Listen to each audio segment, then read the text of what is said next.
대리를 끝내야 돼요. 자, 소송 대리인의 자격, 그리고 변호사 대리의 원칙, 이렇게 적어 있죠.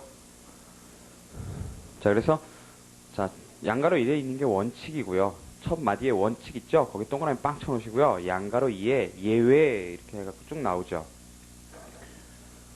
자, 그래서 뭐 뒷페이지 넘겨보시면요. 뭐 아주 지저분하게 쫙 써 있어요. 근데 그거를 좀, 목차를 좀 달아놔야 돼요. 그래야 눈에 잘 들어오죠. 자, 원칙은요. 첫째 줄에 이제 87조가 나와 있어요.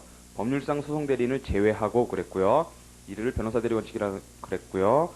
자, 밑에 줄에 이제 취지가 나오는데, 대리인을 세우는 이상 밑에 줄에 법률 전문가가 관여해야 밑에 줄에 본인의 이익이 제대로 보호됐다.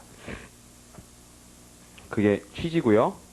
의 취지가 나오는 거죠. 그래서 예외가 나오는데 A가 단독 사건이죠. 그 다음에 B부터 여러 가지가 쫙 나와요. F까지요.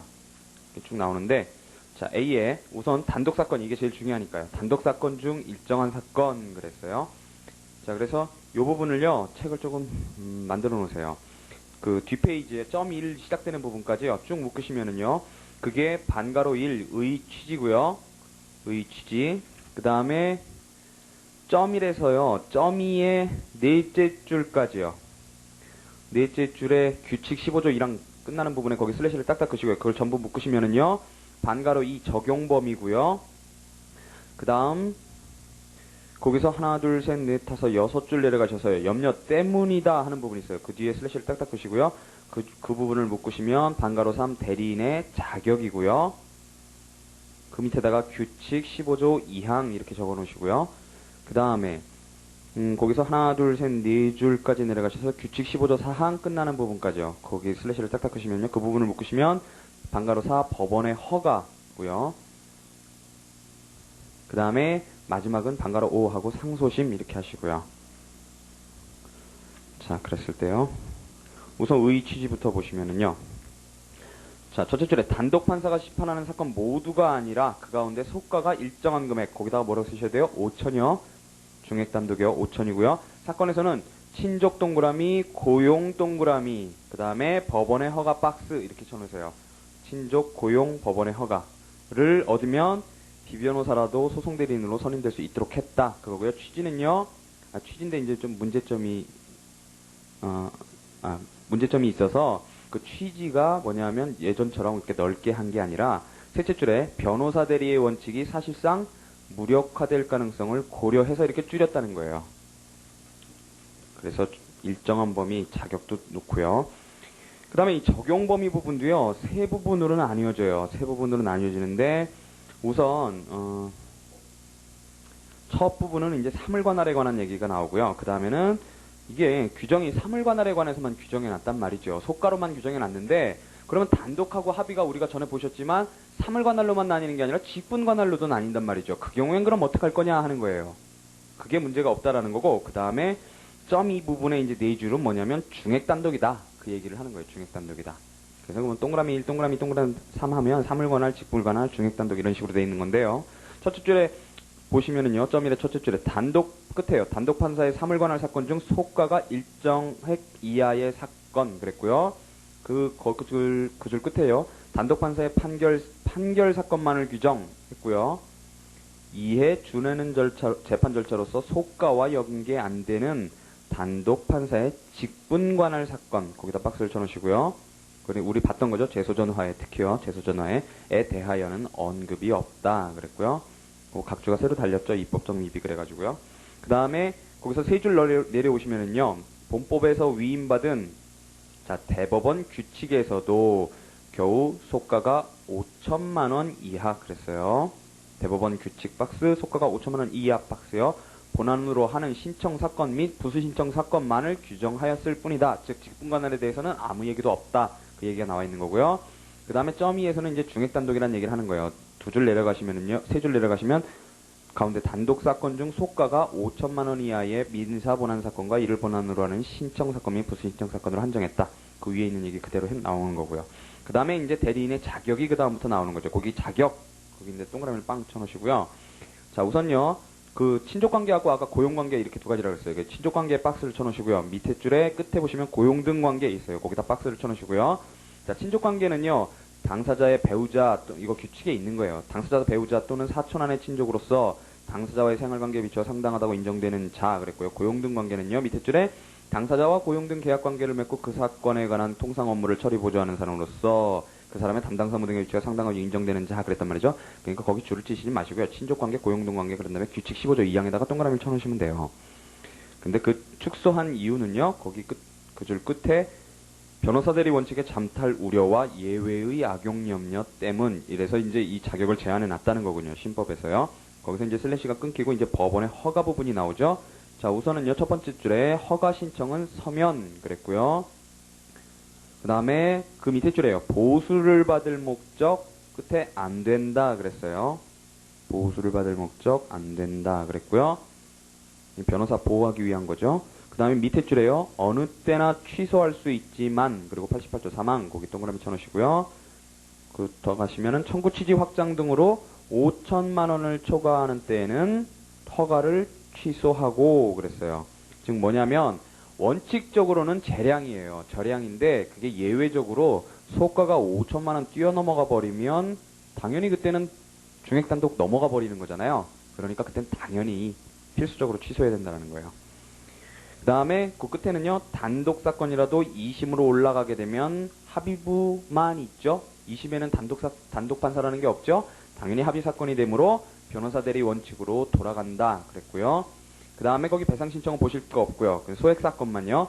소가 2천만 원 이하의 소액 사건의 1심에 있어서는 자 당사자의 배우자 직계혈족 형제자매 거기다 박스를 쳐놓으시고요. 호주는 없어질 거죠.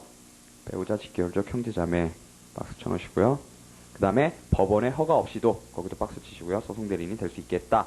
그 다음에 가사소송 사건은 안 보셔도 되고요. 그 다음에 산업재산권은 자 산업재산권에 줄을 쳐놓으시고요. 그 다음에 변리사 거기도 줄을 쳐놓으세요. 자 이제 변리사 분들도 할 수가 있죠. 특허소송에서요.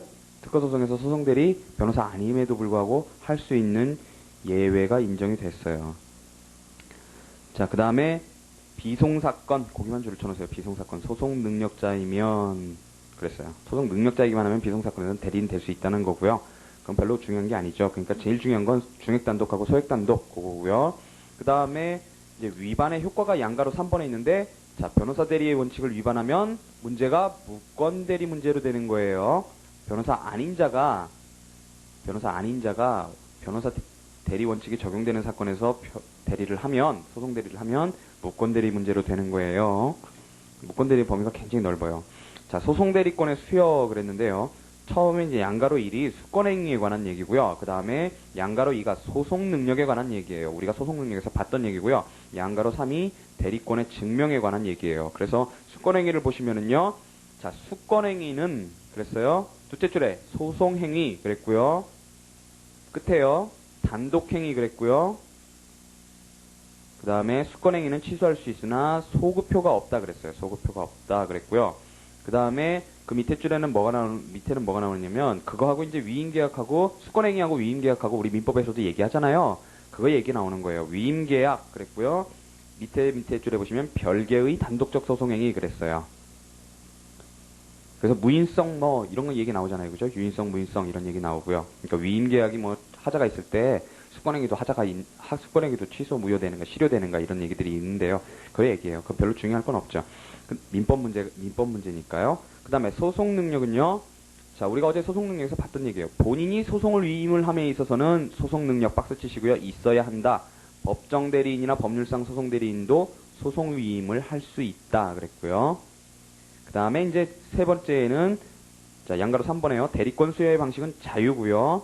그 다음에 끝에 보시면은요. 대리권의 존재와 범위 거기 박스를 치시고요. 는 서면으로 증명 그랬고요. 자, 그래서 그 밑에 줄에는 뭐 어떤 식으로 하느냐 이렇게 써 있는데요. 자, 그 밑에 줄에 보시면 소송 위임에 의한 소송 대리인은요. 보통 소송 위임장 그랬고요. 그 밑에 법률상 소송 대리인 예를 들어서 지배인이면 뭐 내겠어요? 상업등기부 초본 이렇게 됐어요. 상업등기부 초본. 뭐 그 정도만 하시면 되고요. 넘어가시면은요. 맨 끝에요. 다만 당사자가 법원에 출석하여 구술로 그랬어요. 출석, 구술, 그 다음에 그 줄에 선임, 그 다음에 밑에 줄에 조서, 여기 동그라미 치시면 돼요. 출석해서 구술로 선임하면 조서에 적으면 사면 증명 필요 없다. 그런 얘기예요. 89조 3항이요. 자, 이제 제일 중요한 건 소송대리권의 범위예요. 여기에 이제 몇 가지 문제가 나와요. 몇 가지 문제. 이제 앞으로도 다뤄질 한 두 가지 정도 핵심적인 얘기가 나오는데요. 자, 첫 번째는요. 자, 첫 번째 나오는 게 이제 법률상 소송대리인 얘기가 나오는 거고요. 양가로 2부터가 이제 소송 위임에 의한 소송대리인 얘기가 나오는 거예요. 자, 그래서 자, 첫 번째 법률상 소송대리인 거기다 박스 쳐놓으시고요. 의 범위는 실체법 거기다 박스 치시고요. 밑에 줄에 일체의 재판상 행위 할 수 있다 그랬어요. 그죠? 거기도 박스를 치시고요. 법률상 소송대리인, 실체법, 일체의 재판상 행위. 지배인 생각하시면 된다 그랬어요. 그 다음에 밑에 줄에요. 법정 권한을 제한하면 밑에 끝부분에요. 아무런 효력이 없다. 그 옆에다 무효 그렇게 해놓으시고요. 무효 그랬고요. 그 다음에 소송 위임에 의한 소송대리인 거기도 박스를 치시면요. 자, 위에는 법률상 소송대리인은 실체법에 정해져 있는데 여기는 소송법 거기다 박스를 치시고요. 자, 밑에 줄에 변호사 거기다 박스를 치시면요. 인 소송대리인의 경우에는 이를 제한할 수 없다 그렇게 돼 있고요. 거기 줄을 치시고요. 그 다음 밑에 줄에 변호사 아닌 거기다 박스를 치시고요. 그 소송대리인의 경우에는 끝에 제한이 허용된다 그랬고요. 우리가 아까 다 본 규정들이에요. 그 다음에 소송대리권의 법정 범위 그래갖고 이제 90조 1항을 풀어 쓰고 있고요. B에서는 특별수권사항에 대해서 쭉 얘기를 하고 있어요. 자, 그래서 자, 소송대리권의 법정 범위 그래갖고 첫 번째는 이제 소송행위 얘기가 나오고요. 2번에는 사법행위 얘기가 나오는 거예요. 자, 그래서 첫째 줄에요. 특별수권사항을 제외 그랬고요. 일체의 소송행위 거기다 박스를 치세요. 특별수권사항 제외 일체의 소송행위 할 수 있다는 거죠. 그렇죠? 그 다음에 맨 밑에 줄에 보시면은 부수 파생되는 소송 절차에도 미친다 그랬고요. 부수 파생되는 소송 절차 거기도 박스를 쳐놓으시고요. 자, 이거 아까 우리가 봤던 90조 1항 규정을 그냥 풀어 쓴 거예요. 그대로 풀어 쓴 거고. 그러니까 안 읽었죠? 앞에 90조 1항 안에는요. 소송대리인은 위임을 받은 사건에 대해 반소, 참가, 강제집행, 감류, 가처분에 관한 소송행위 등 일체 소송행위, 그 다음에 변제 용수는 아까 봤죠? 그랬을 때 그 일체 소송행위 한다는 그 얘기가 조문 그대로 써져 있는 거예요. 그 다음에 반가로 이번에는 이제 사법행위가 나오는데요. 거기 사법행위 박스 치시고요. 사법행위 법문은 변제의 영수 박스 치시고요. 밑에 예시적이라는 거예요. 예시적 박스 치시고요. 자, 그래서 그거 말고도 당해 사건에 대한 공격 방어 방법의 전제로서 밑에 줄에 사법상의 형성권을 행사 거기도 박스를 치시고요. 그러니까 변호사가 소송대리인이 상계권, 취소권, 해제권도 행사할 수 있다라는 얘기예요. 그 다음에 그 줄에 이 밖의 재판외의 행위 그랬어요. 밑에 줄에 그거는 포함 안 된다 그랬어요. 포함될 수 없다 그랬고요. 자, 이제 중요한 건 특별수권 사항이에요. 특별수권 사항. 이건 뭐 여러 군데서 아주 중요하게 나오는데요. 첫 번째 패러그래프에 나오는 게 취지하고 문제점이 나오는데요. 자, 본인에게 중대한 결과를 미치는 사항은 밑에 줄에요. 개별적인 수권이 있어야 한다 그랬고요. 그런데 요즘 문제점은 그 작은 글씨에 있는 건 이제 문제점이라는 거예요. 셋째 줄에요. 포괄수권, 실무관행 그랬어요. 포괄수권 하는 게 실무관행이다 그랬고 밑에 줄에 특별수권 제도를 무의미하게 한다 그랬어요. 무의미하게 한다. 자, 그래서 1호부터 이제 4호까지를 하나하나 분석을 해나가는 거예요. 자, 첫 번째 반소제기 그랬어요. 반소제기이기 때문에요. 거기 안에 반소의 대응 이거는요. 통상의 대리권 범위고요. 밑에 줄에 통상의 대리권 범위고요. 그 다음에 2호가 소취하, 화해, 청구 포기 일락 요거는 다 당사자의 행위에 의한 소송 종료 사유고요. 그 다음 소송 탈퇴 그랬고요. 자, 각주 4번에 보시면은요. 소취하의 동의는 그렇지 않다 그랬어요. 소취하의 동의는 그렇지 않다 그랬고요. 그 다음에 각주 5번을 보시면은요. 화해에 관해서요. 소송상 화해나 청구의 포기에 관한 특별 수권이 되어 있다면 보세요. 당해 소송물인 권리의 처분 포기에 대한 권한도 수여되어 있다고 봄이 상당하다 그랬고요. 거꾸로요. 밑에요. 실체법상 처분권을 가진다고 하여 소송법상 소송행위를 할 수 있는 것은 아니다 그랬어요. 그래서 그게 무슨 얘기냐면 그 소송 행위를 할 수 있는, 즉 소송물에 대해서 처분할 수 있는 소송상 화해나 청구 포기, 이거는 소송물 처분이란 말이에요. 이럴 수 있는 권한이 주어져 있으면 실체법상으로도 그 권리 처분할 수 있다라고 보는 게 상당하다는 거고, 거꾸로 실체법상의 어떤 권리 처분권을 주었을 때 그렇다 그래서 소송법상의 소송행위까지 대리할 수 있는 것은 아니다라 그러는 거예요. 그래서 요거는 자료에 있어요. 자료에. 우리 자료에 아까 업무집행지원 조합원 뒤에 20페이지에요. 참고만 하세요. 참고만. 자, 그 사건이 무슨 사건이냐면 첫 번째 사건은요. 자, 소송상 화해나 청구의 포기에 관한 특별수권이 있는 경우 당해소송물인 권리의 처분이나 포기에 대한 권한도 수여되어 있다고 볼 것인지 그래가지고 있다 그랬고요. 뭐 거기는 별거 없고, 그 다음에 두 번째 사건이 그게 이제 거꾸로 가는 경우요. 실체법에 그건 뭐냐면 재소전화예요. 재소전화해. 자, 그래서 재판요지 보시면은요. 자, 명의수탁자가 자신들의 명의로 되어 있던 부동산에 대하여 명의신탁자가 있겠죠? 신탁자가 이를 국가에다가 증여했단 말이죠. 근데 거기다가 동의한다는 내용의 기부동의서를 명의수탁자들이 서명을 했어요. 그 다음에 증여에 따른 소유권 이전 등기도 해주겠다. 내가 해주겠다. 왜냐면 지금 수탁자 명의로 돼 있잖아요. 그러니까 해주겠다라는 그런 내용의 등기촉탁성명서도 서명을 해서 인감도장과 함께 국가에 제출했단 말이죠. 이거를 지금 실체법상 실체법상 처분권을 가진다라는 표현이 바로 이 부분이에요. 판례에서요.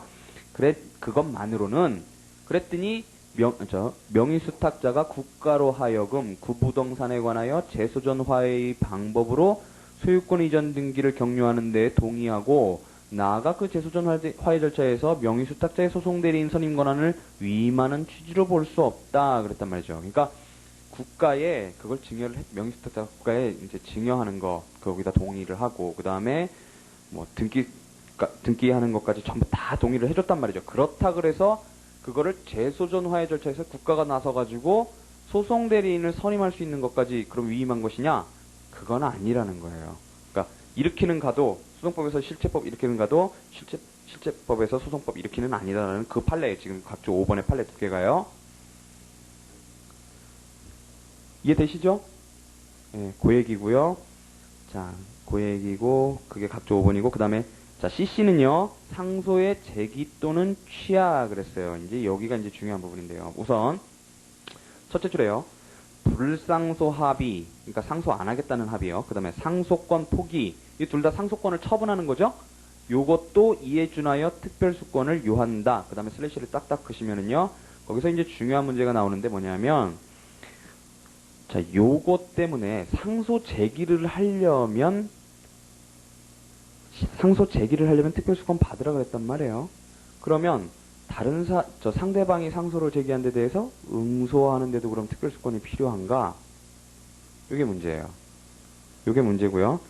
그 문제는 또 어디까지 연결되냐면 소송대리인의 대리권은 신급이 종료함과 동시에 끝나는가? 그래서 응소 함부로 못하는가? 아니면은 계속 간다.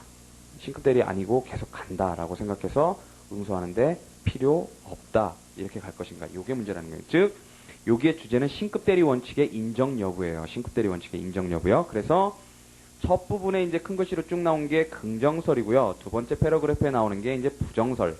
즉, 불효설이죠. 응소 시에 필요한가 그랬을 때 그렇게 물으면 불효설이고 신급대리를 긍정하느냐 그렇게 물으면 부정설이죠. 자, 그래서 자 보시면은요. 자, 통설 판례가 거기 두 줄 끝에요. 명문에는 상소의 제기라고 하였지만 해석상 상대방이 제기한 상소에 대해 피항소인으로서 응소 동그라미요 하는 것도 특별수권사항 박스요 로 보고 있으며 이를 근거로 하여 박스요 소송대리인의 대리권은 맡은 신급에 한하면 한 신급이 끝나면 대리인의 임무는 끝나고 더 이상 상급심에는 미치지 아니한다. 신급대리 원칙 거기 박스 치시고요. 즉 응소 특별사항 이를 근거로 신급대리 원칙 이렇게 연결되는 거예요. 그 다음에요. 밑에 나오는 건 이제 묶으시면은 그건 부정설이에요. 자, 이시훈 선생님이 이제 부정설 취하시는 거죠. 첫째 줄 끝에 보시면은요. 우리 법은 상소의 제기만을 특별수권사항으로 하고 있으므로 반대 해석 거기다 박스를 치시면요. 상대방이 제기한 상소에 대해 응소 동그라미요 하는 행위는 통상의 소송대리권 거기다 박스를 치시고요. 에 포함되는 것으로 볼 수 있으며 밑에 줄에요. 한 신급의 종류로 대리권이 당연히 소멸되지 않는 것으로 볼 여지가 있다 그랬어요. 그 밑에는요. 판결 절차가 모두 다, 그건 줄치지 마세요. 판결 절차가 모두 다 끝나고 나서 하는 절차인 강제 집행에까지도 대리권이 미치는 것으로 보아도 그렇다 그랬는데, 자, 여기에 대해서는 비판이 있어요. 그거는 우리 신급 대리라는 건 1심, 2심, 3심 간의 얘기를 하는 거지, 절차 자체가 다른 판결 절차하고 어떻게 강제 집행 절차를 그걸 가지고 논거를 드느냐, 이거는 논거 안 된다 하는 비판이 있어요. 그렇겠죠? 그러니까 요 문장은 줄치지 마시고요. 넘어가시면은요. 작은 글씨 끝나는 데까지가 이제 그 얘기예요. 그래서 여기까지가 긍정설, 부정설 이렇게 묶어 놓으시고요. 신급 대리 원칙에 대해서요. 거기 중요한 부분이에요. 자, 그 다음에 또 중요한 얘기가 나와요. 중요한 얘기가 나오는데, 이번에는 뭐냐 하면, 자, 1심에서요. 2심으로 올라가요. 2심에서 올라가서 여기서 소송 대리인이 갑이었어요. 갑이었는데, 이게 상고가 되면서요. 상고가 되면서 요 당사자의 소송 대리인이 을로 바뀌었단 말이죠. 을로 바뀌었어요. 을로 바뀌었는데 이게 파기환송을 당해서 내려와요. 그러면 이때 요 동일한 신급의 소송 대리인 갑의 소송 대리권이 부활하는가 하는 거예요. 그러니까 환송 판결에 의해서 소송 대리인의 이전 신급의 소송 대리인의 소송 대리권이 부활하는가, 요게 문제인 거예요, 지금. 자, 그래서 거기 이제 처음에 판례부터 나오죠. 거기서 하나, 둘, 셋, 넷, 다섯, 여섯 줄. 그러니까 이때에 거기요. 거기에 부활한다는 것이다. 거기까지가 긍정설이고요. 이제 판례 견해로 표현되어 있고요. 그 다음에 그 밑에 한 6줄 정도 내려가시면요. 다수설 하는 부분, 끝나는 부분이요. 거기까지 슬래시를 딱딱 끄시면은요. 거기까지가 부정설이에요. 자, 그래서요. 우선 긍정설 부분을 보시면은요. 판례는 거기 동그라미 쳐놓으시고요. 상급심에서 파기환송되었을 경우에는 환송 전 원심의 상태로 환원되었으므로 환송 전의 옛 소송 대리인의 대리권이 다시 부활하는 것으로 본다 그랬고요. 자, 그 다음에 예컨대 하고서 예들이 쭉 나오고요.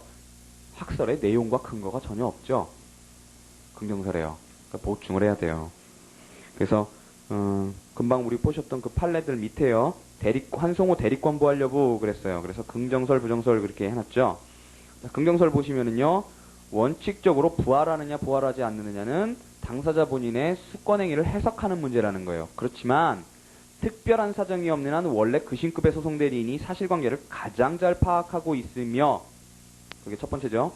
신뢰관계가 파괴되면 이건 방어예요. 부정설에 대한 방어예요. 신뢰관계가 파괴되면 언제라도 해임할 수 있으므로 대리권이 부활한다고 보자. 이게 긍정설이란 말이죠. 자, 그래 책으로 돌아오시면요. 요 긍정설을 저 156페이지 위에다가 보충해 두세요. 빼셔가지고요. 자, 부정설의 논거는요. 이제 두 가지가 나오는데요. 첫 번째 동그라미 1. 과거에 사건을 맡았다가 손을 뗀으로써 금이 간 본인과 대리인 간의 신뢰관계, 거기요, 박스요,를 이제 회복 동그라미요, 끝줄에 무리 동그라미요. 신뢰관계 회복은 무리다. 그러니까 무슨 얘기냐면 얘가 본인이 갑에서 소송 대리인을 갑에서 을로 상고심 들어가면서 바꿨다면 그건 이미 신뢰관계 깨졌으니까 바꿨다라는 거예요. 난 너 못 믿겠다라고요. 그러면 돌아왔을 때 굳이 얘 소송 대리권을 왜 살려주느냐는 거죠. 그게 첫 번째 논거고요. 거기에 대해서 긍정설이 방어한 게 니네 말대로 신뢰관계가 진짜 파괴됐으면 그럼 바로 해임해버리면 되지 않느냐 이거예요. 방어가 두 번째 논거가요. 자, 그 다음에 두 번째요. 동그라미요. 밑에 줄에요. 중간 판결이라면 변론, 거기다 박스를 치세요. 그러니까 이게 무슨 얘기냐면 요 파기환송 판결이요. 예전에는 보세요. 지금 구조가 어떻게 돼 있냐면 2심이 있고요. 2심이 있고 중간에 3심에 파기환송 판결이 있어요. 환송 판결이 있고 다시 2심이 개시되죠. 내려오면서요. 환송되면서. 그래서 예전에는 어떻게 봤냐면 요 파기환송 판결을요. 2심 중간에 있는 중간 판결로 봤어요. 우리 판례가요. 그래서 중간 판결서를 취했다가 지금은 이제 종국 판결서를 취해요. 근데 형식적으로는 종국 판결설이지만 실질적으로는 중간 판결설의 내용을 가지고 있어요. 근데 어쨌든 간에 그건 나중에 보실 거고요. 근데 이게 중간 판결이라면 2심이 계속 유지되고 있으니까 그렇게도 볼 수 있을 거다라는 얘기예요, 지금. 하지만 자, 중간 판결이라는 변론, 파기 자판으로 종국적 해결까지 가능한 대법원에 사건 자체가 갖다 돌아오는 신급 이동의 종국 판결인 이상, 거기다 박스를 치시고요. 종국 판결인 이상 맞지 아니하는 해석이다. 그래서요. 자, 그 옆에는요. 중간 판결설에서 종국 판결설로 판례가 바뀌었다는 걸 이렇게 표시해 두세요. 중간 판결설에서 종국 판결설. 그리고 그건 페이지 504에 있어요.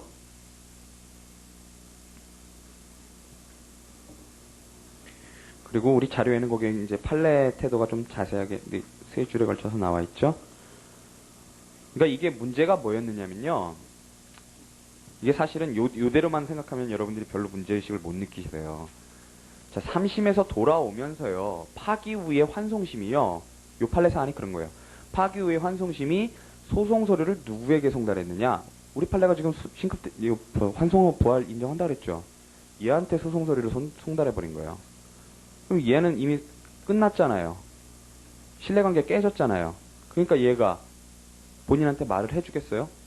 안 해줬죠. 안 해주면 어떻게 되겠어요? 변론 열었는데 안 나올 거 아니에요? 그럼 자백간주로 끝나겠죠.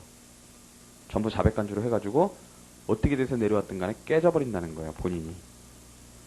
그래서 그 판례가 요렇게 한 송달에 과연 유효한 것이냐, 이게 지금 근저에 있는 거란 말이에요. 그 근저에 소송 대리권이 부활하느냐, 요 문제가 있는 거란 말이죠. 그래서 대법원은 사건이 상고심에서 환송되어 다시 항소심에 계속하게 된 경우에는 상고전의 항소심에서의 소송 대리인의 대리권은 그 사건이 항소심에 계속되면서 다시 부활하는 것이므로 환송받은 항소심에서 환송전의 항소심에서의 소송 대리인에게 한 송달은 소송 당사자에게 한 송달과 마찬가지의 효력이 있다, 이렇게 했다는 거예요. 자, 그 문제와 연결이 될 수 있어요. 그러니까 우리 지금 요 중요한 두 가지 문제를 봤어요. 신급 대리 원칙 문제하고 부활 여부하고요. 자, 신급 대리 원칙은요, 여러분들이 나중에 당연 승계에 관한 부분에서도 보시게 될 거예요. 그건 굉장히 중요하단 말이에요. 신급 대리 원칙이라는 건. 그러니까 긍정하느냐 부정하느냐도 굉장히 중요하죠. 자, 그 다음에 이제 그 다수설 다음에는 이제 조금 쓸데없는 얘기라기보다는 또 다른 얘기가 나와 있는 거예요. 여기서요, 다시 재상고했을 때, 이때예요. 2심에서 다시 3심으로 올라갔을 때, 그러면 이때도 그럼 의뢰 대리권이 부활하느냐? 예? 신급 대리 원칙을 긍정하는데 우리 판례가, 그러면 이게 다시 올라가요. 상고돼서 다시 올라가요. 여기서 판결이 나서. 그럼 그때도 의뢰 그러면 대리권이 부활하느냐, 그거예요. 환송전 상고심의 옛 대리인의 대리권이 부활하는 것은 아니다, 그랬다는 거예요. 우리 판례가. 그리고 그 다음 얘기는 재심도 역시 아니다, 그런 거예요. 재심도 동일신급이지만 아니다, 그런 거고요. 그 다음에 이제 복대리인 선임이 나오죠. 자, 법조문에는 대리인의 선임 이렇게 돼 있지만 이제 그게 결국 복대리인 선임이라는 거고요. 자, 거기서 첫째 줄에 본인의 대리인이다. 민법에서 하신 거죠. 본인의 대리인. 그 다음에 밑에 줄에 통상의 소송 대리인과 같은 권한 그랬고요. 따라서 90조 1항의 대리인의 권한 범위를 넘어설 수 없다 그랬어요. 90조 1항의 대리인의 권한 범위를 넘어설 수 없다. 왜냐하면 소송 대리인이니까요. 그 다음에 밑에 줄에요. 소송 대리인의 사망, 사임 그랬어요. 그거에 의해서 복대리인 대리권 소멸되는 건 아니다 그랬더니 민법에서 다 보셨던 거죠?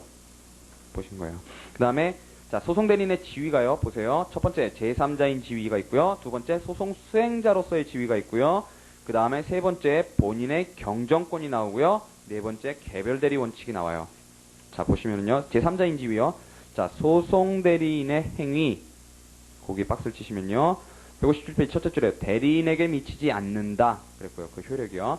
그 다음 밑에 줄에요. 판결의 기판력이나 집행력, 거기 박스 치시면요. 그것도 역시 본인에게만 미치겠죠? 그런 얘기 써 있는 거고요. 그 다음에 밑에 줄에 소송의 제3자 그랬고요. 증인, 감정인 능력, 거기다 박스를 치시면요. 결국 소송 대리인 행위는 어떻고, 판결의 기판력이나 집행력은 어떻고, 그 다음에 증인, 감정인 능력 있다, 이렇게 나오는 거예요. 이런 거는 나중에 이렇게 읽으실 필요가 없잖아요. 그냥 그 키워드만 타타타닥 보고 넘어가시면 돼요. 나중에. 그 다음에 소송 수행자요. 그거는 셋째 줄에요. 거기는 그것만 1줄 쳐놓으시면 돼요. 지, 부지 또는 고의, 과실은 누구를 표준으로요? 대리인을 표준으로요. 민법 따라가는 거죠. 그래서 거기 민법 116조 1항 그런 거예요. 대리인 표준. 그 다음에 그 밑에 줄에는요.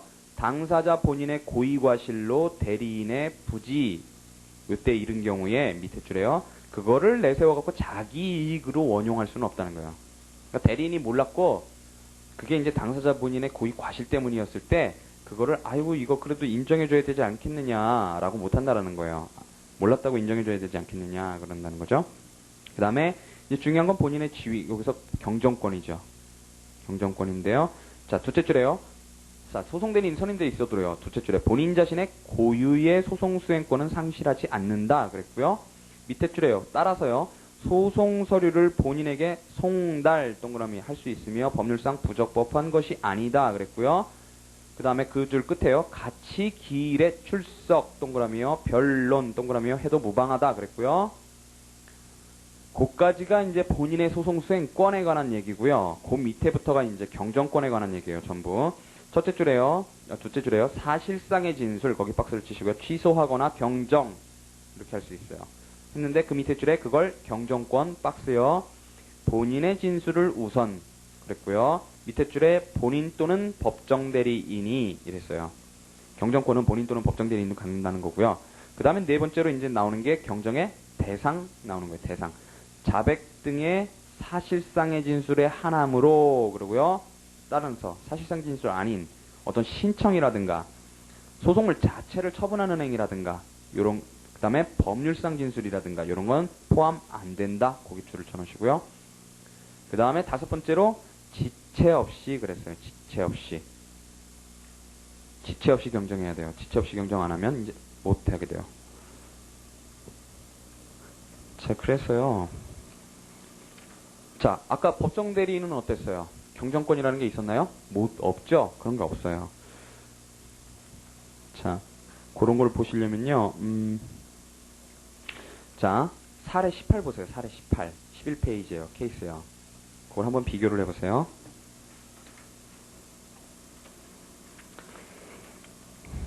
자, 심신박약으로 한정치산 선고를 받은 갑이 을에게서 사기를 당하여 갑의 소유인 임야를 을에게 시가의 5분의 1의 헐값에 팔아 등기까지 넘겨주었다. 뒤늦게 이를 한 갑의 처 병이 후견인이겠죠. 위 매매계약을 취소하고 을을 상대로 갑의 이름으로 소위 등 말소 청구를 했는데 이러한 사실들을 주장하였다 그랬어요. 누가요? 후견인이요.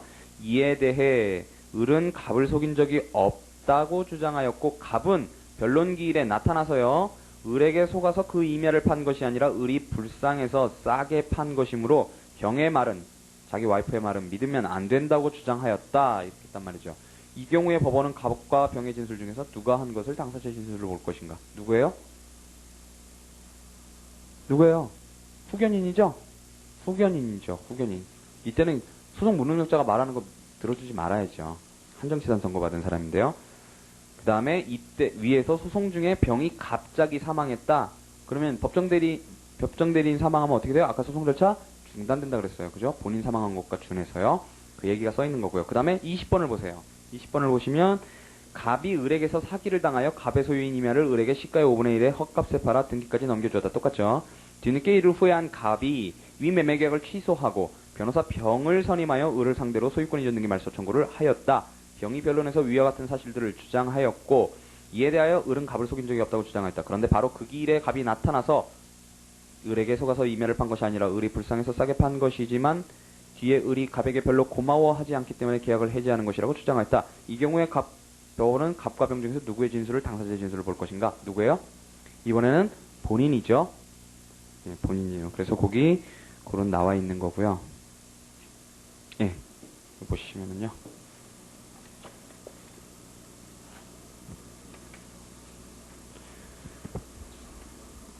그 다음에 그래서 경정권을 그거를 주의를 하시고요. 자, 이제 개별 대리 원칙이에요. 93조죠. 그래서 첫째 줄에 이제 1항, 둘째 줄에 93조 2항, 그 다음에 밑에 줄에 93조 2항 이렇게 나와 있죠. 이제 법조문 있는 거예요. 법조문 그대로 써놨고요. 자, 둘째 줄 끝에요. 다른 약정 거기다가 동그라미 치시고요. 그 안에 공동 대리 이렇게 있죠. 거기 줄을 치시고요. 밑에 줄에 무효 그랬어요. 아까 93조 2항 읽었어요. 자, 그래서 여기서도 이제 모순되는 행위가 문제예요. 아까도 법정 대리 때 그때 모순되는 행위가 문제였잖아요. 자, 그랬을 때 그러니까 무효이다 다음에 슬래시를 딱딱 끄시면은요. 둘째 줄에 거기요. 모순되는 행위 거기다 박스를 치시고요. 그 옆에 동시 동그라미요. 밑에 줄에 때를 달리 이렇게 한다는 거예요. 자, 동시에 모순행위를 하면요. 모두 무효예요. 모두 무효. 근데 때를 달리해서 모순되는 얘기를 한다든가 모순되는 행위를 한다. 그러면은 앞에 한 거가 철회를 할 수 있느냐 철회를 할 수 없느냐에 따라서 달라져요. 철회할 수 있는 행위라면 그거를 뒤에 있는 행위에 의해서 철회되었다고 보는 거고요. 그 다음에 철회가 불가능한 경우, 예를 들어서 자백 같은 경우라면 후자가 무효라는 거예요. 철회가 안 되니까. 뒤에 거에 의해서 철회 안 된 걸로 본다는 거예요. 그러니까 앞에 거를 실효된 걸로 볼 건지 뒤에 거를 무효라고 볼 건지 이렇게 다른다는 거예요. 그래서 거기 동시 때를 달리 그렇게 돼 있고요. 그 얘기가 이제 두째 줄까지 나와 있는 거예요. 그 다음에 송달 그랬어요. 두째 줄에 소송설의 송달은 한 명한테만 하면 되겠죠. 1인에게 그랬고요. 그 다음에 뭐 지명신고 대리인 나왔는데 그건 안 보셔도 되고요. 그 다음에 소송비용도 안 보셔도 되고요. 자, 그 다음에 이제 소송대리권의 소멸이에요. 소멸은 자, 불소멸 사유 그래가지고 95조, 96조 요게 나오고 있단 말이죠. 자, 그래서 우리가 아까 93조, 94조 봤는데요. 95조는 소송대리권이 소멸되지 않는 경우 이랬고요. 그러니까 민법에도 대리권 소멸에 대해서 써져 있죠. 하지만 여기서 이제 구체적으로 여기도 서술을 해놨단 말이죠. 규정을 해놨단 말이죠. 그 다음에 96조에 소송대리권이 소멸되지 않는 경우 이렇게 돼 있어요. 그래서 그걸 지금 여기서 얘기하는 거예요. 불소멸 사유, 소멸 사유 이랬고요. 자, 그래서 법 규정은요. 첫 번째 패러그래프가 이제 법 규정이고 두 번째 패러그래프가 제 취지고요. 세 번째 패러그래프가 이게 소송 절차 중단에 관한 건데요. 첫 번째 보시면 소송 대리인의 대리권은 그러고서 뭐 .1, .2, .3, .4에 의해 소멸되지 않는다 그랬어요. 95조, 96조 거기다 동그라미 치시면요. 당사자가 죽거나 소송 능력을 상실하거나 당사자가 합병을 했거나 아니면은 법정 대리인이 죽거나 소송 능력 상실하거나 또 법정 대리권을 소멸하거나 변경하거나 뭐 소송 담당자가 자격 상실하거나 이래도 소멸 안 된다. 이거 법조문 그대로예요. 그러니까 그건 그 조문에만 동그라미 치시면 되고요. 수권자인 당사자, 법정 대리인의 사망 등의 사정 때문에 소송 대리인의 대리권에 영향이 없다 그랬어요. 그러니까 요거는요. 당연승계 생각하시면 나와요. 당연승계 할 때 뭐라 그랬어요? 당사자가 죽었지만 이 소송 대리인이 있으면 절차 중단 안 된다 그랬단 말이에요. 그거는 뒤집어서 생각하면 소송 대리권이 당사자가 죽었어도 소멸 안 된다는 얘기죠. 그러니까 그거를 생각하시면 이게 나오죠. 그 다음에 제도적 취지는요. 자, 첫째 줄에 민법의 위임은 개인적 신뢰관계를 바탕으로 한다는 거예요. 하지만 셋째 줄에 소송 위임에 있어서는 소송 절차를 신속 원활하게 진행시킬 필요가 있다는 거예요. 그게 취지고요. 그 다음에 세 번째 소송 절차 중단은요. 첫째 줄에 소송 절차의 중단 사유 그랬잖아요. 원래는 그런데 그 줄 끝에 보시면요. 소송 대리인이 있는 한 소송은 중단되지 아니하며 그랬고요. 위임자의 승계인을 위해 대리인으로 소송을 수행할 수 있다 그랬어요. 위임자의 승계인을 위해 대리인으로 소송을 수행할 수 있다 그랬는데 자, 이게 뭐라고요? 당연승계 긍정설이라고요. 거기다 써놓으세요. 승계인의 대리인 그렇게 하시고 당연승계 긍정설. 이거 얘기했죠? 당연승계 긍정설하고 부정설이요. 당연승계에 긍정설을 취하게 되면 승계인의 대리인이란 말이에요. 그러니까 당연히 당사자가 당연히 승계인으로 바뀌잖아요. 그렇지만 부정설을 취하면 어떻게 돼요? 죽은 사람의 대리인이란 말이에요. 아직. 그죠? 그래서 이거는 당연승계 긍정설을 전제로 해서 썼다는 거를 거기다 해놓으시고요. 그 다음에 이제 각 주일에 보시면은요. 여기다가 만약에 신급 대리 원칙을 갖다 붙이게 되면 신급의 종국 판결의 송달과 동시에 소송 대리인이 없는 상태로 돼서 그때야 비로소 소송 절차가 중단되게 된다. 그런 거예요. 이것도 이제 나중에 문제가 되죠. 자, 그 다음에 소멸 사유 보시면은요. 뭐 대리인의 사망, 금치산 또는 파산 그랬는데 요 사유 말고요. 첫째 줄에 이제 둘째 줄에 문제가 나와요. 변호사가 자격을 상실하거나 징계에 의해서 정직 처분을 받은 경우 그래서 자격 상실 동그라미, 정직 처분 동그라미요. 자, 그런데 거기 견해가 대립된다라는 거예요. 그때도 대리권이 소멸하는 걸로 볼 건지 그게 견해가 대립되는데 첫 번째는요. 변론 능력을 잃는 데 그치고 대리권 그 자체의 소멸 원인으로 되지 아니한다. 이게 이시은 선생님 견해죠. 그렇지만 두 번째요. 밑에 줄에 변호사 자격을 대리권의 발생 존속 요건으로 보는 설에서는 반대이다. 그랬어요. 그러니까 자격이 상실되면 그 다음에 자격 정지가 되면 그거는 변호사 자격 자체가 대리권의 발생 존속 요건이기 때문에 대리권도 없어진다라는 거예요. 그래서 소멸 부정설, 소멸 긍정설 이렇게 있는 거고요. 이게 나중에 그 비변호사의 대리 부분에서 요 얘기가 다시 나와요. 그래서 요 부분을 보는 거예요, 지금. 비변호사 대리 부분에서 요 얘기가 다시 나와요. 그러니까 거기 뭐가 나오냐면 자격을 상실한 경우에는 상관이 없는데 비변호사 대리 맞아요. 근데 정직 처분을 받은 경우에는 좀 애매하잖아요. 이거를 비변호사가 대리했다고 볼 것인지 대리권이 있는 자가 즉 변호사가 대리했다고 볼 건지 이게 애매하단 말이죠. 그래서 그게 나중에 문제가 되고요. 약간 문제가 돼요. 그 다음 위임 사건 종료 그래서요. 자, 신급 대리 원칙을 유지하는 한 당해 신급의 판결 정본 송달에 의해 대리 사무가 종료된다 그랬고요. 그 다음에 각주 2번을 보시면은요. 하지만 신급 대리를 부인한다면 한 신급이 종료됨으로써 위임 사건이 종료되는 게 아니라 판결이 확정되든가 당사자의 행위에 의해서 소송 종료되는 그런 거에 의해서 사건이 종국적으로 완결될 때 대리 사무가 끝난다. 이렇게 그냥 이시훈 선생님 그 신급 대리 원칙 부정서를 써놓으신 거고요. 그 다음에 기본관계 소멸은요. 자, 거기 뭐 별거 없죠. 변호사의 해임, 사임 그랬고요. 본인 파산일 때 대리인의 대리권도 소멸 그랬고요. 이 경우에는 그 뜻을 상대방의 통지 그랬어요. 그 다음에 밑에 줄에 통지하지 않은 이상 그 대리인의 대리권은 존속 그랬어요. 자, 그 다음에 이제 무권 대리인이 나오는데요.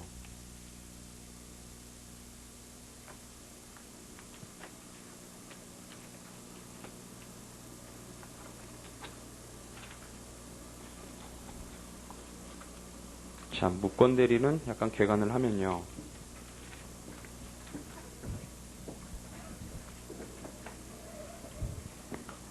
자, 우선 여기 나오는 게 무권 대리가 나오고요. 그 다음에 쌍방 대리가 나오고요. 그 다음에 표현 대리 얘기가 나오고요. 그 다음에 맨 마지막에 아까 보신 것처럼 비변호사 대리가 나와요. 그러니까 개관을 해보면 별게 없다는 걸 아실 수 있어요. 이제 우리가 뭘 봐야 될지. 자, 우선요. 자, 소송 능력처럼요. 어제 제가 무슨 말씀을 드렸냐면 소송 능력하고 사실은 대리권하고 같이 간다 그랬어요. 그죠? 규정들도 한꺼번에 다 규정돼 있고요. 막 이렇게 또 준용하고 막 이러기 때문에 같이 간단 말이에요. 그래서 어제 소송 능력처럼 그 다음에 당사자 능력처럼 대리권 존재는 소송 요건이자 소송행위 유효 요건이란 말이죠. 그리고 직권조사 사항이에요. 그래서 대리권이 없을 때 소송행위 유효 요건이기 때문에 무권 대리 행위는 원칙적으로 무효란 말이죠. 무효예요. 무효인데 확정적인 무효가 아니라 절대적 무효가 아니라 유동적 무효라는 거예요. 이거 역시요. 즉 유동적 무효라는 것은 어떤 행위에 의해서 하자가 치유돼서 완전히 유효하게 될 수 있다는 뜻이죠. 그 하자를 치유하는 방법이 추인이란 말이죠. 소송 능력처럼. 요게 바로 보정하는 방법이기도 하고요. 보정하는 추인에 의해서, 그러니까 요때 보정은 이제 추인이라는 거는 과거에 했던 거를 추인하는 거잖아요. 앞으로의 행위를 추인하는 건 아니잖아요. 그죠? 그러니까 여기서의 보정은 원래 예를 들어 무권 대리인이 개입을 하고 있으면, 예를 들어서 무권 대리인이 개입을 하고 있으면 법원이 그걸 알면 우선 보정 명령을 내리면 진짜 대리인이 나오든가 법정 대리인이 나오든가 본인이 나오든가 뭐 이런 식으로 해서 적법하게 추인할 수 있는 자가 나와야겠죠. 이 사람 배척하고요. 근데 어쨌든 과거의 한 행위에 대해서는 추인을 해야 할 필요가 있겠죠. 추인 안 할 수도 있고. 그 다음에 요 앞으로는 어때요? 이 무권 대리인 계속 관여시킬 수는 없잖아요. 그죠? 배척은 시켜놓고 다시 여기다가 적법한 사람이 나와야 된단 말이죠. 사실은 보정의 내용은 추인뿐만이 아니라 앞에 것까지 다 포함하는 내용이에요. 아시겠죠? 자, 어쨌든 간에 이렇게 추인되면 소급 유효해져요. 소급 유효. 그 다음에 무권 대리 측은 별게 없어요. 그 다음에 쌍방 대리의 경우요. 자, 쌍방 대리도요. 비변호사의 경우하고 변호사의 경우를 나눠서 보아야 하는데 그거는 변호사의 경우에 변호사법 규정이 있기 때문이에요. 변호사법에 따로 규정이 있기 때문인데 31조예요. 자, 비변호사의 경우에 쌍방 대리를 하면은요. 요거는 무권 대리 취급을 해요. 그러니까 원칙적으로 쌍방 대리는 무권 대리 취급을 해요. 무권 대리 취급을. 그러니까 원래 협의의 무권 대리는 그런 게 아니잖아요. 그죠? 근데 쌍방 대리를 해도 무권 대리 취급을 한단 말이죠. 그리고 역시 그렇기 때문에 추인에 의해서 이게 하자가 치유돼요. 그리고 이거는 민법이죠. 민법. 이 얘기는 민법이고요. 그 다음에 이제 변호사의 경우에는요. 변호사법 31조의 해석 문제가 되는 거예요. 이게 특별법이기 때문에요. 문제는 이게 이걸 위반했을 때, 즉 무권 쌍방대리를 했을 때 그 위반 효과가 무엇이냐, 이게 문제가 된다는 거예요. 자, 이 위반 효과는요, 뭐와 관련이 있냐면 이 규정을요, 변호사법 31조의 규정을 어떤 규정으로 볼 것인가 하고 관련이 돼요. 그래서 우리가 소송법규를 나눌 때 어떻게 나눴었어요? 훈시 규정으로 있었고요. 위반에도 전혀 뭐 효력에 영향이 없는 훈시 규정이 있었고요. 그 다음에 여기 효력 규정이 있었죠? 효력에 영향이 있는 효력 규정이 있었고요. 효력 규정 안에 강행 규정이 있었고요. 그 다음에 임의 규정이 있었죠. 자, 그래서 이거를 훈시 규정 내지 직무 규정, 직무 규정에 훈시 규정이 많다 그래서 그냥 보통 훈시, 직무 규정인데 다 훈시 규정이다 이렇게 하는데, 자, 이걸 훈시 규정으로 보는 견해가 직무 규정설이에요. 변호사의 직무를 그냥 규정했다 이렇게 보는 거고, 요게 그러니까 따라서 유효설이에요. 유효설이요. 그 다음에 강행 규정으로 보게 되면 위반하면 바로 무효죠. 바로 무효인데 그냥 무효가 아니라 경우를 나눠볼 수 있죠. 우리가 지금까지 이제 무효를 절대 무효가 되는 경우를 봤고 유동적 무효를 되는 경우를 봤단 말이죠. 특히 대리에서도 원칙적으로 무권 대리는 유동적 무효란 말이죠. 그래서 이것도 나눠봐야 돼요. 이거를 절대 무효로 보는 견해가 있고요. 그 다음에 요거를 유동적 무효로 보는 견해가 있는 거예요. 절대 무효로 보는 게 바로 절대 무효설이고요. 그 다음에 유동적 무효로 보는 게 아까 저 추인에 의해서 치유된다 그랬잖아요. 그러니까 그게 바로 추인설이란 말이죠. 그러니까 비변호사의 무권대리처럼 보는 거죠. 그러면 임의 규정으로 보는 건 어떻게 했어요? 임의 하면 생각나는 게 뭐죠? 이의, 항변 이런 게 생각나는 거죠. 당사자의 어떤 처분이요. 그거에 대해서 문제를 제기하는 거요. 그래서 임의 규정으로 보는 견해가 바로 이의설이에요.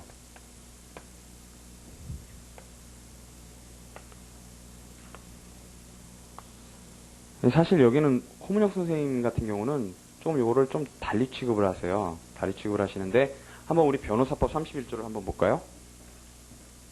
변호사법 31조를 보시면은요, 어딨냐면 173페이지요. 법전 173페이지에 있는데요. 31조 그러고서 제목이 수임 제한이에요. 수임 제한이고요. 여기는 세 가지 경우를 규정하고 있어요. 세 가지 경우를. 잘 보세요. 이게 과연 그럼 쌍방대리에 관한 규정인가 한번 보세요. 자, 변호사는 다음 각호의 일에 해당하는 사건에 관해서는 직무를 행할 수 없다 그랬고요. 다만 제2호 사건의 경우는 수임하고 있는 사건의 위민이 동의한 때에는 그러하지 아니하다 그랬어요. 자, 1호요. 1호 보세요. 당사자 일방으로부터 상의를 받아 그 수임을 승낙한 사건의 상대방이 위임하는 사건, 이게 바로 동일 사건이거든요. 거기다 동일 사건이라고 써놓으세요. 요게 바로 순수한 쌍방대리예요. 동일 사건에서 양방을 대리하는 경우요. 양쪽 당사자를 대리하는 경우요. 근데 한번 2호를 보세요.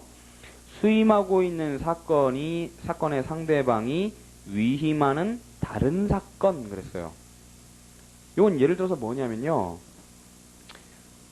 누가 누구를 때려서 다치게 했어요. 폭행해서 다치게 했는데 그 경우에 피고인이 있겠죠.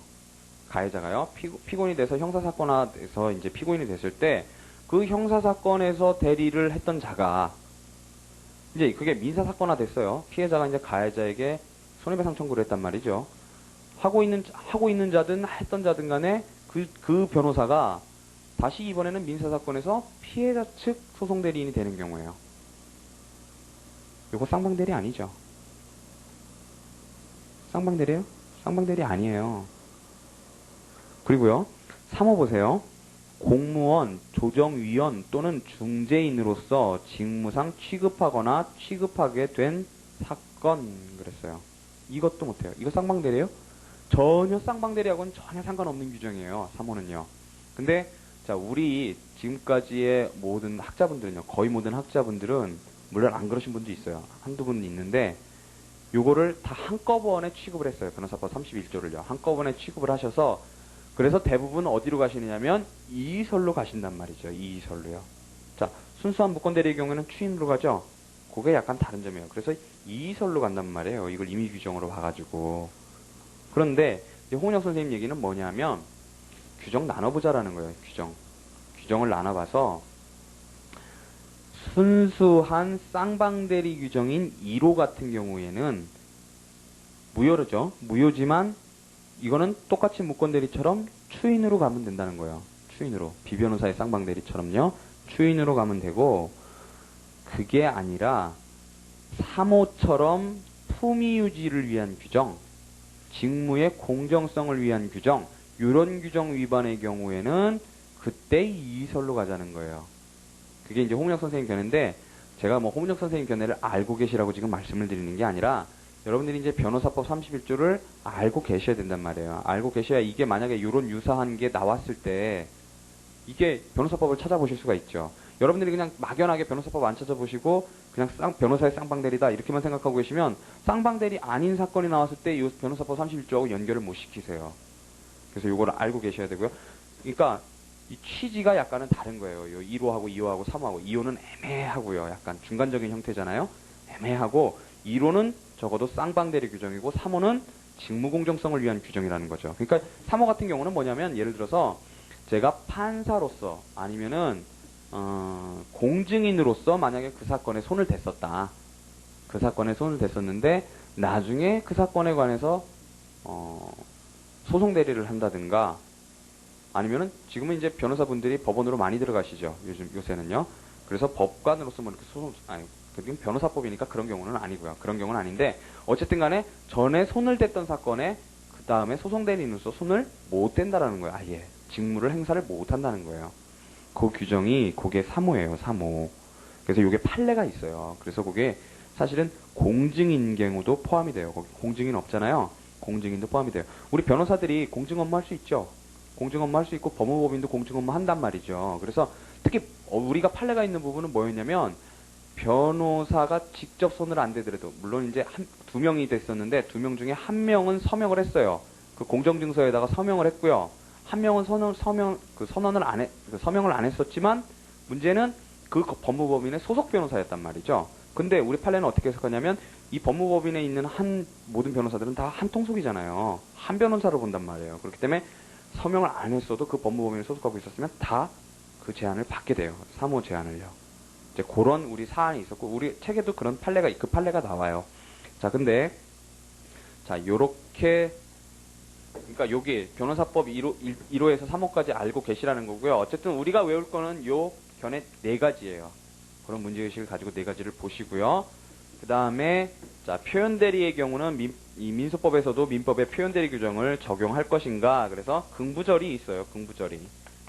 우리 판례는 당연히 부정을 하겠고요. 판례는 부정을 하고요. 그 다음에 절충설이 있는데 이게 우리 이시훈 선생님이 절충설을 취하시는 거예요. 이건 좀 이따 보시면 아시고요. 별로 그렇게 어려울 것도 없어요. 동거도. 그 다음에 이제 비변호사 대리의 경우는요. 아까 좀 전에 말씀드린 것처럼 변호사가 어떻게 문제가 되는 경우하고 비변호사가 문제가 되는 경우가 있단 말이죠. 그러니까 변호사의 문제는 자격 상실했으면 확실한데 문제는 이제 정직중의 행위라는 거예요. 정직중의 행위. 정직중의 행위는 유효하다고 이시훈 선생님 보시고요. 사실은 여기 무효라고 보는 견해가 있어요. 아까 정직을 당해도 정직 처분 당해도 자격이 없어진다라고 보는 견해가 있었잖아요. 그 견해가 바로 여기서 무효를 취하는 거고요. 이건 각주에 달려 있어요. 각주에 달려 있고 그 다음에 비변호사의 경우도 2가지로 나뉘는데요. 원칙적으로는 무효예요. 당연히 무권대리이기 때문에 변호사 대리 원칙에 어긋나는 경우도 무권대리라고 그랬고요. 그래서 무효이기 때문에 무권대리가 되는데 이때 다른 것처럼 추인이 가능해요. 원칙적으로요. 이게 원칙이에요. 하지만 변호사를 보호하기 위해서 이런 경우는 절대 안 돼요. 보호수를 받을 목적, 영리의 목적. 그럼 거의 변호사 하는 거잖아요. 그죠? 그러니까 이때는 절대 무효예요. 여기는 유동적 무효고요. 별거 없죠. 한마디로 무권대리, 추인, 그 다음에 변호사법 31조 위반 문제 그 다음에 표현대리 적용 문제. 이렇게만 그냥 염두에 두시면 되는 거예요. 그러면 다 끝나요. 자, 무권대리인 보시고요. 그 다음에 이제 소송 요건이기 때문에 그 소송 요건에 관한 얘기들이 뭐 쭉 나오겠죠. 자, 무권대리인 보시면은 1번에 개념이 있는데요.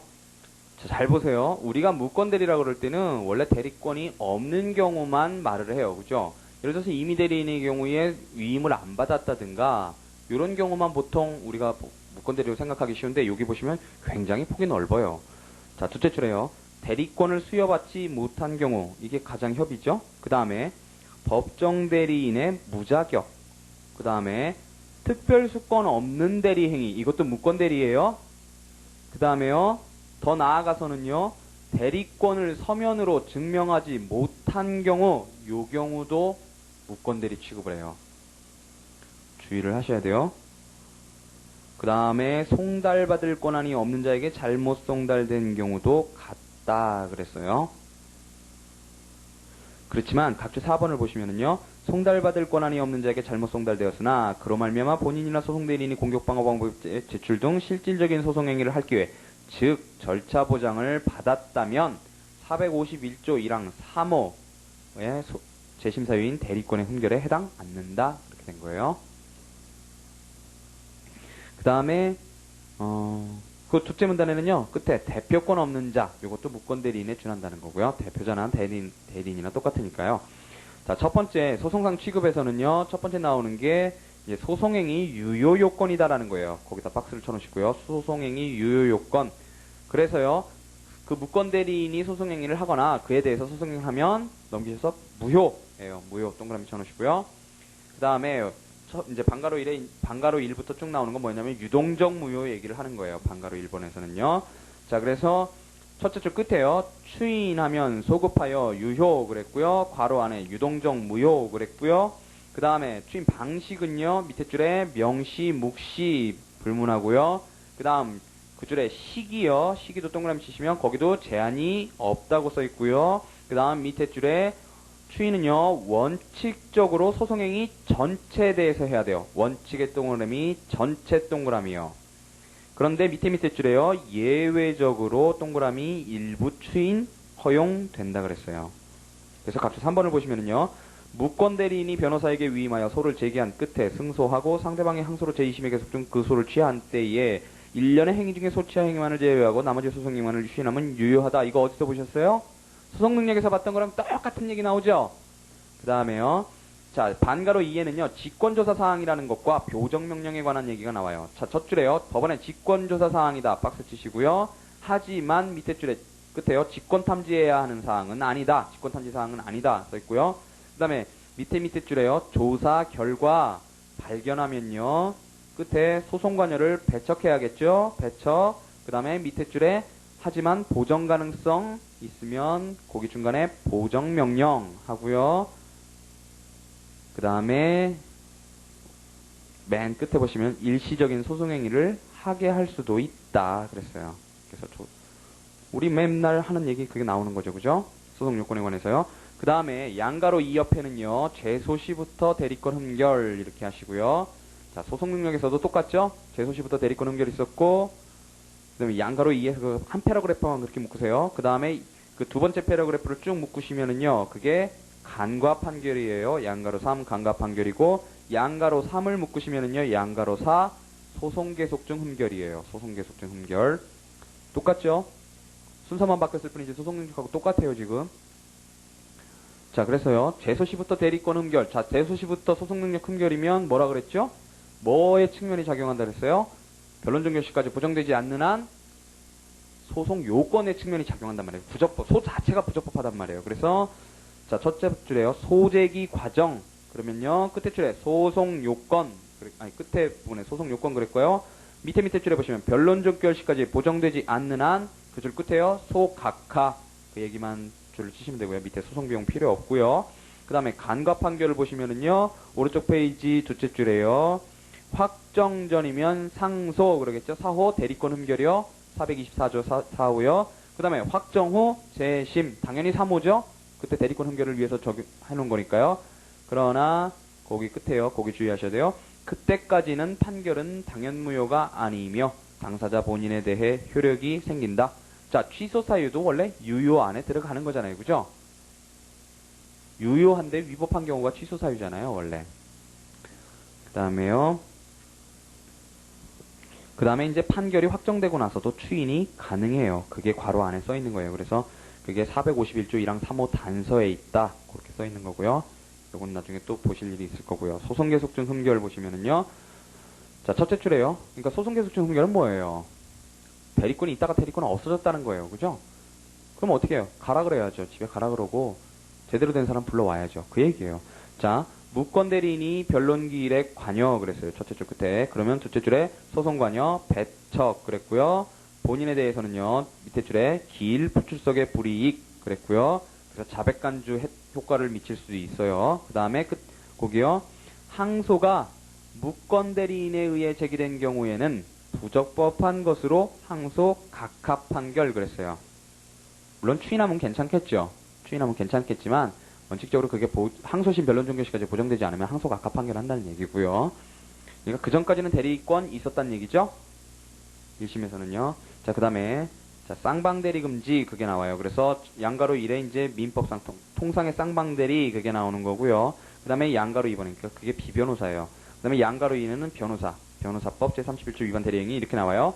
자, 첫째 줄에 통상의 쌍방대리 첫째 줄에 보시면은요. 원피고는 이해대립관계 그랬고요. 밑에 줄에 당사자의 한쪽이 상대방을 대리하거나 동일인이 당사자 양쪽의 대리인을 겸하는 것 그게 바로 쌍방대리고 그건 불어된다는 거죠. 그래서 밑에 줄에요. 무권대리의 일종 거기다 박스를 치시고요. 밑에 줄에요. 사전 허락이나 사후 추인 거기다 박스를 치시고요. 거기 하자 치유 거기다 박스를 치시고요. 거기서 슬래시를 딱딱 끄시면은요. 그 밑에는 이제 우리 재소전 화해에 관한 385조 2항이 나오는 거예요. 자, 재소전 화해를 위해서 미리 선임권을 위임하는 건 밑에 줄에 금지 그랬어요. 자, 요거는 법조문이 명확히 규정하고 있단 말이죠. 우리 소송법에서요. 자, 그래서요. 요게 그러면 소송법에 어디 나오느냐? 안 나온단 말이죠. 그래서 그 밑에 줄에요. 두 번째 패러그래프 첫째 줄에 법정대리인에 대해서는 밑에 줄에요. 실체법의 규정 그랬고요. 밑에 줄에 무권대리 행위로서 취급 그랬어요. 쌍방대리도 비변호사가 하는 경우가 있고 변호사가 하는 경우가 있고 또 비변호사의 경우에도 법정대리인이 하는 경우가 있고 소송대리인이 하는 경우가 있단 말이죠. 근데 자, 법정대리인에 대해서는 보통 실체법에 규정 두고 있다는 거고요. 그 다음에 그러니까 이제 법정대리인 아니고 임의대리인의 경우는 보통 유추 적용하는 거겠죠. 민법을. 그죠? 124조 취지라든가 여러 규정 이렇게 취지를 유추 적용해서 이게 무권대리의 일종으로 취급된다라는 거고요. 그 다음에 이제 변호사법 31조 위반의 대리행위를 보시면은요. 자, 둘째 줄에요. 변호사법 31조의 규정을 우선 검토하자 이랬고요. 그래서 A를 보시면은요. 2호가 나오고요. B에 2호가 나오고요. C에 3호가 나오는데요. 마치 C에 연결돼서 밑에 패러그래프에 그 효과들이 쭉 나오는 것 같지만 그게 아니고 ABC 전체를 통틀어서 지금 쓰고 계신 거예요. 그러니까 거기다가 줄을 쫙 꺼가지고 나눠 놓으세요. 자, 그래서요. 자, A가 아까 1호가 순수한 쌍방대리라고 그랬어요. 그래서 첫째 줄에요. 동일 사건일 것 거기다 박스를 치시고요. 그리고 예를 들어서 거기 예가 나와요. 피고 대리인이었던 변호사가 뒤에 동일 사건의 원고 대리인이 되는 경우 그랬고요. 그 다음에요. B예요. 자, 다른 사건 그랬어요. 다른 사건에다 동그라미를 빵 쳐놓으시고요. 다만 수임하고 있는 사건의 위임인이 동의 동그라미 예외 동그라미요. 아까 우리 거기서 본문 읽을 때 봤던 거고요. 그 다음에 예로 형사 민사 사건 이렇게 나와요. 형사 민사. 그 다음에 C에는요. 자, 얘들이 쭉 나오는데요. 첫 번째 줄에 둘째 줄에요. 제1심 재판장으로 변론관여 했던 사람이 끝에 변호사로서 소송대리. 그 다음 둘째 줄에요. 법관으로서 변론에 관여 재심사건의 변호사로서 소송대리. 그 다음에요. 제가 좀 전에 말씀드렸던 거요.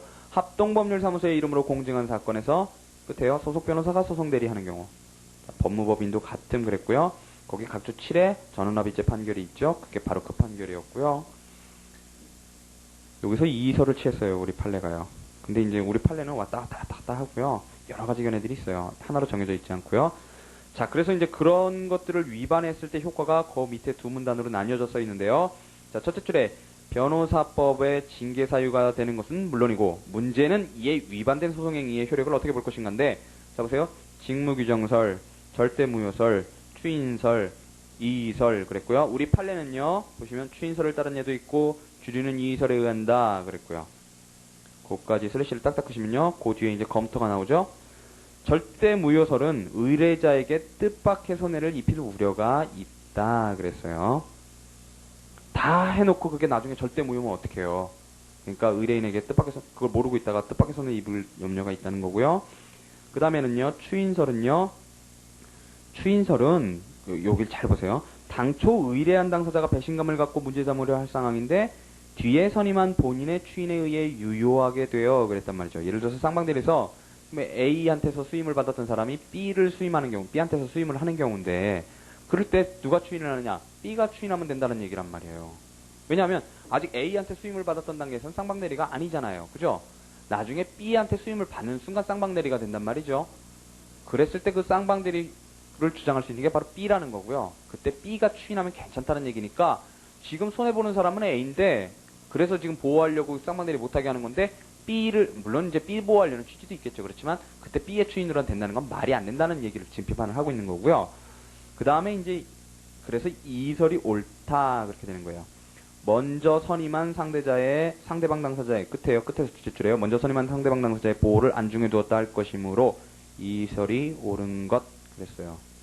그러니까 이거는 이 누가 한다는 거예요? 먼저 했던 사람이요. 먼저 선임한 사람이 이의한다는 거예요. 예, 여기 뭐 논란도 있는데 요 책대로 외우세요. 책대로요.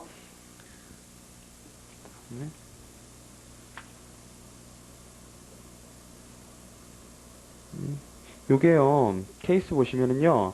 우리가 지금 학설의 내용이 없잖아요, 지금. 여러분 이렇게 학설 이름만 있으면은 학설 내용을 그래도 한 줄이라도 쓰셔야 되잖아요. 물론 저렇게 이런 규정으로 보아 이렇게 본다. 이런 규정으로 보아 이렇게 본다. 이렇게 쓸 수도 있지만 물론 그게 다예요, 사실은.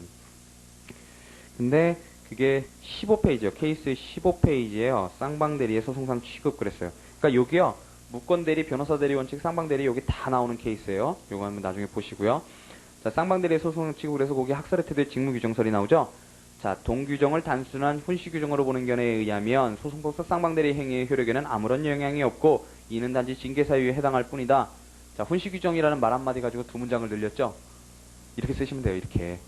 그 다음에 동규정을 효력규정 중에서도 강행규정으로 보아 이를 위반한 쌍방대리 행위는 추인이 불가능한 절대적 무효 행위로서 법원은 이를 직권으로 고려해야 한다는 견해. 이거 제가 쓴 거 아니고요. 교수님 교과서에서 쓴 거예요. 찾아가지고 다. 그 다음에 추인설은 원칙적으로 동규정은 효력규정이며 쌍방대리 행위는 무권대리로서 무효이나 추인 또는 쌍방의 허락이 있으면 유효한 행위가 된다 그랬어요. 그러니까 사실 여기 쌍방의 허락이라는 말이니까 이시훈 선생님의 비판은 사실 여기에 무기력하겠죠. 그 비판이요. 이렇게 말이 이렇게 꺾고 있는 줄. 그 다음에 이의설은요. 본조를 임의 규정으로 해석하여 상대방이 위반 행위가 있음을 알았거나 알 수 있음에도 불구하고 지체 없이 이를 주장하지 않았으면 이익권 포기상치에 의해 그 하자가 치유되어 더 이상 무효를 주장할 수 없게 된다. 그랬어요. 여기서 상대방은 원래 처음에 수임했던 사람이고요. 그 다음에 요 판례 태도에 써놓은 거는요. 홍문혁 선생님이 요거에 대해서 판례 태도에 대해서 써놓으신 거예요. 그러니까 뭐냐면 그거는 1호, 2호, 3호를 나눠서 쓰시겠죠. 그래서 첫 번째 보시면은요. 변호사가 동일 사건을 시차를 두고 양 당사자를 각기 대리한 경우 1호 위반에 관해서는 주인설을 취한 것도 이의설을 취한 것도 있으며 3호 위반의 경우에는 추인설을 취한 것, 유효설을 취한 것, 이의설을 취한 것 다 있다. 그랬어요. 그쵸? 그러니까 판례 모르겠다예요. 태도. 판례 태도. 우리 책에도 그렇고요. 지금 여기서도 그렇잖아요. 그죠? 자, 그 다음에요. 그러면 이 부분을 알고 계셔야 돼요. 이 학설 4개요. 외우실 필요는 없죠? 규정대로 가는 거예요. 우리 법규 나눈 대로요. 자, 소송행위와 표현대리요.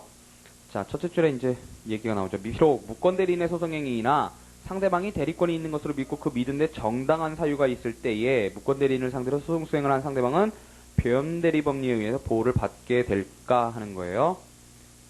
자, 그래서 거기 예를 들어 이렇게 나오는데요. 거기요, 얘는 필요 없고요. 5째 줄, 6째 줄에요.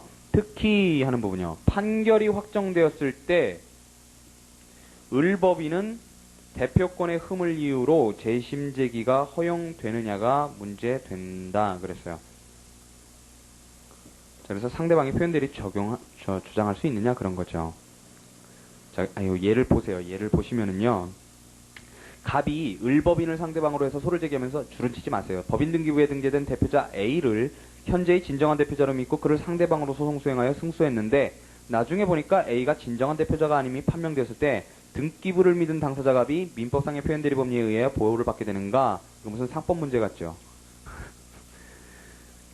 표현대표이사와 등기부, 공신력 뭐 이런 문제 같죠? 근데 다 바꿔 말하면 A가 무권대리인으로 취급되느냐 아니면은 표현대리인으로 취급되느냐 그거고요. 그랬을 때 특히 판결이 확정됐을 때 이게 문제라는 거예요. 재심할 수 있느냐 아니면 유효냐 그랬을 때 주로 법인 등의 대표자가 사임의 임 등으로 대표권이 소멸되었음에도 불구하고 등기부상으로 대표자로 그대로 남아있을 때 문제된다 그랬고요. 다시 문제가 정확히 정리돼서 나오죠. 소송행위에 실제법상의 표현대리 법리가 유추적용되는가 이게 문제고요. 자, 반가로 1에 소극설 동그라미요. 반가로 2에 적극설 동그라미요. 그 다음 문단 처음에 판례 동그라미요. 그 다음에 마지막 네 줄을 묶으셔서요. 끝에 절충설 동그라미요. 자, 소극설, 적극설, 판례, 절충설 이런 식으로 나오고 있어요. 자, 소극설은요. 논거만 줄을 쳐놓죠. 뭐. 첫째 줄에 거래 안전. 그러니까 원래 표현대리 법리는 거래 안전이라는 거예요. 규정이. 근데 밑에요. 절차 안정. 이건 이제 소송행위가 절차 안정이라는 거죠. 그러니까 안 된다는 거예요. 그 다음에 밑에 줄에요. 표현 지배인에 관한 규정인 상법 14조 1항 단서가 소송행위를 제외하고 있는 것을 봐도 그렇다는 거예요. 그 다음에 적극설은요. 소송이 실체법상의 권리관계를 처분하는 절차다. 그러니까 실체법상 권리하고 뭐 달리 볼 거 있느냐라는 거고요.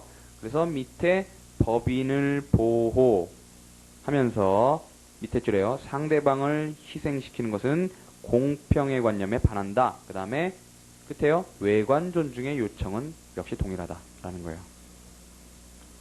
공평의 관념, 외관 존중, 그 다음에 실체법상 권리처분 절차 이렇게 세 가지 놓은 거죠.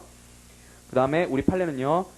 공정증서를 작성할 때의 강제집행 수락의 의사표시는 소송행위이고 이러한 소송행위에는 민법상 표현대리 규정은 적용될 수 없다. 그러니까 강제집행 무효 이렇게 되는 거예요. 그 다음에 이제 거기 분명히 하였다 다음에 슬래시를 딱딱 끄시면은요. 거기 절충설이 나오죠. 자, 원칙적으로는 소극설을 따라요. 첫째 줄에요. 법인의 절차 보장. 그죠? 법인의 절차 보장을 위해서 밑에 줄에 소극설이 일반적으로는 타당. 그렇지만요. 거기 절충설에 놓은 거거나 부실 등기의 원인이 법인 자신의 태만에 기인하는 경우 요 문장을 외우셔야 돼요. 절충설을 쓰시려면 요 문장을 외우셔야 돼요. 부실 등기의 원인이 법인 자신의 태만에 기인하는 경우 표현 대리를 적용 그랬고요. 뭐 상법에도 대체로 이런 식으로 가죠. 그죠? 39조나 그게요. 그 다음에 넘어가시면은요. 이제 비변호사 대리 행위가 나오죠. 자, 그래서 첫째 문단이 문제점이고요. 두 번째 양가로 1부분이 징계정직 중인 변호사 문제고요. 거기 문장 가운데 나와 있어요. 그 다음에 2, 3번이 비변호사의 문제예요. 그래서요. 처음 둘째 줄을 보시면요. 변호사 대리 원칙 이렇게 나와 있고요. 이러한 원칙을 어기고 비변호사가 소송 대리를 한 경우에 그 대리의 효력을 어떻게 볼 것인가? 요게 문제점이고요. 그 다음에 그걸 나눠서 보는데요. 징계정직 중인 변호사. 거기다가 이렇게 박스를 쳐놓으시면 되죠. 징계에 의한 정직 중인 변호사요.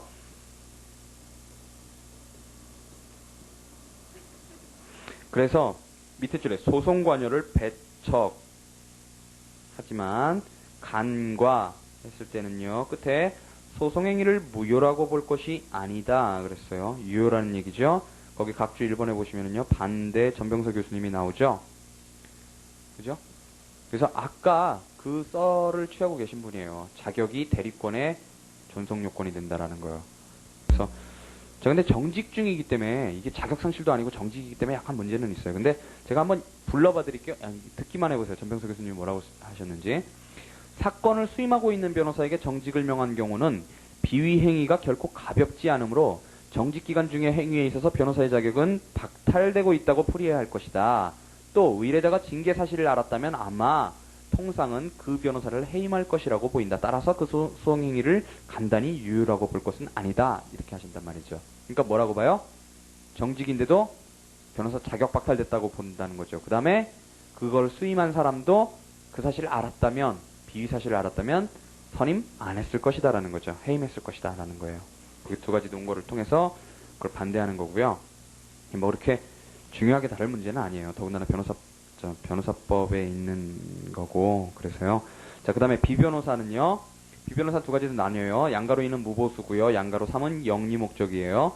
자, 비변호사 박스 치시고요. 끝에 무효 동그라미, 추인 동그라미요. 거기에 뭐까지 들어가느냐면, 자, 둘째 줄에 보시면 징계, 제명 등에 의한 변호사 자격 상실자. 이 사람은 완전히 이제 비변호사로 취급을 한다는 거예요. 그 다음에 거기만 줄을 쳐놓으시면 되고요. 그 다음에 양가로 3번에는요. 비변호사가 이익을 받을 목적 또는 영업으로서 거기다가 박스를 쳐놓으시면 돼요. 그 다음에 밑에 줄에요. 대리행위는 무건대리에 준하여 무효 동그라미 추인의 여지가 없다 박스요. 그 다음에 그 논거는요. 그 줄 끝에요. 고도의 공익적 규정 거기다 박스를 치시고요. 변호사법 제9조의 규정을 정면으로 위반 그랬다는 거예요.